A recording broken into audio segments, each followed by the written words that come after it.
सोने को देखना चाहेंगे, जहां पर सेफ हेवन बाइंग के तहत हमने $2817 प्रति आउंस का ऑल टाइम हाई बनते हुए देखा। उन स्तरों से अंतर्राष्ट्रीय बाजारों में कुछ गिरावट जरूर है क्योंकि डॉलर इंडेक्स में बढ़त है।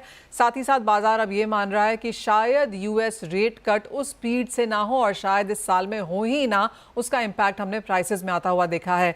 भारतीय बाजारों में क्योंकि रुपए में 87 के स्तर निकलते हुए नजर आए हैं, इसलिए कुशनिंग इम्पैक्ट यहाँ पर जरूर है। तो इन द ग्रीन यहाँ पर सोना।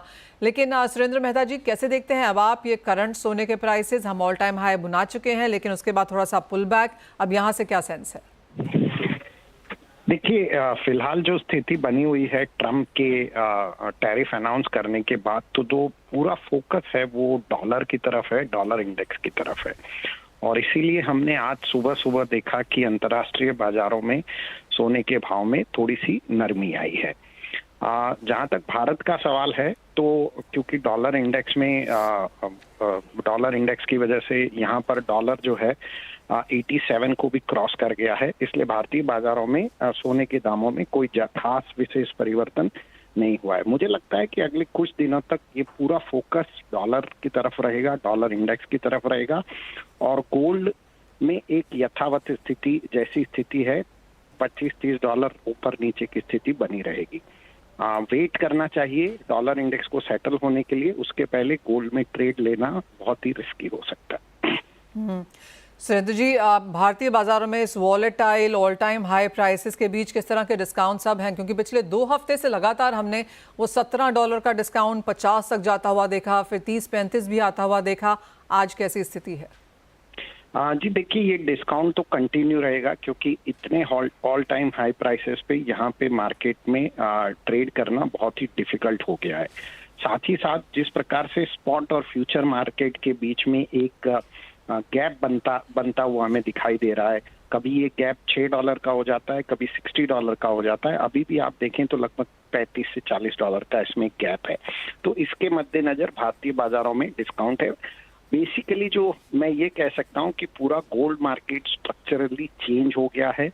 जो मार्केट एक प्रेडोमिनेंटली यूरोप का डोमिनेंस हुआ करता था, LBMA का डोमिनेंस हुआ करता था, वो धीरे धीरे खत्म होता हुआ नजर आ रहा है और पूरा जो मार्केट है वो यूएस के कब्जे में आ गया है, ऐसा हमें नजर आ रहा है। और इसीलिए भारतीय बाजारों में जो गोल्ड मेटल लोन के लीजिंग रेट्स होते हैं वो भी बढ़ गए हैं। तो जो स्थिति बनी हुई है वो एकदम असमंजस की स्थिति है। और जिस प्रकार से हमने 2019 में भी देखा, टैरिफ लगे, ट्रेड बैरियर्स हुए, तो वहां से आप देखिए गोल्ड में कैसी तेजी आई, उसी प्रकार से अभी भी गोल्ड में तेजी आएगी। लेकिन पहला फोकस डॉलर इंडेक्स सेटल हो जाए, उसके बाद गोल्ड में यहाँ से भयंकर तेजी क्यों वो शायद ही इस साल हम होता हुआ देखें। लेकिन जस्ट एक इन अ वर्ड, सुरेंद्र जी, क्या डिस्काउंट है आज इंडियन मार्केट्स में सोने का? अराउंड $25 से $30, $32 तक अभी भी डिस्काउंट चल रहा है। और ये डिस्काउंट कंटिन्यूअस रहेगा थोड़े दिनों तक, जब तक अंतर्राष्ट्रीय मार्केट सेटल नहीं होता। Point taken. सुरेंद्र जी, आपको जाने दें उससे पहले, जो बजट में हमने वो डिफरेंट लाइन ऑफ टैरिफ आता हुआ देखा है HSN कोड्स के लिहाज से, क्या वो ज़्यादा स्टैटिस्टिकल के तौर पे देखा जाए, क्या वो स्ट्रक्चरल है, क्या हम उसको ऑन ग्राउंड कोई इम्पैक्ट आता हुआ नहीं देखेंगे? क्योंकि एज ऑफ नाउ मार्केट की यही अंडरस्टैंडिंग है।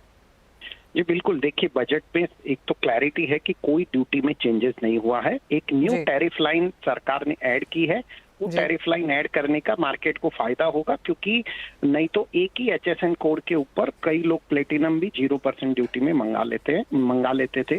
तो ये चेंजेस करने की वजह से अब मार्केट डिस्टॉर्ट होना मुश्किल हो जाए। Point taken. Surendra Mehta ji, as always बहुत शुक्रिया साथ जुड़ने के लिए। क्लैरिटी अंतर्राष्ट्रीय बाजारों पे, प्राइसेस पे, इंडियन डिस्काउंट्स पे और ऑफ कोर्स जो बजट में नई टैरिफ लाइन यहाँ पर इंक्लूड की गई है, उसका कैसा फायदा हो सकता है इंडस्ट्री को, उस पर भी समझाने के लिए। वेल, ये तो बात हुई सोने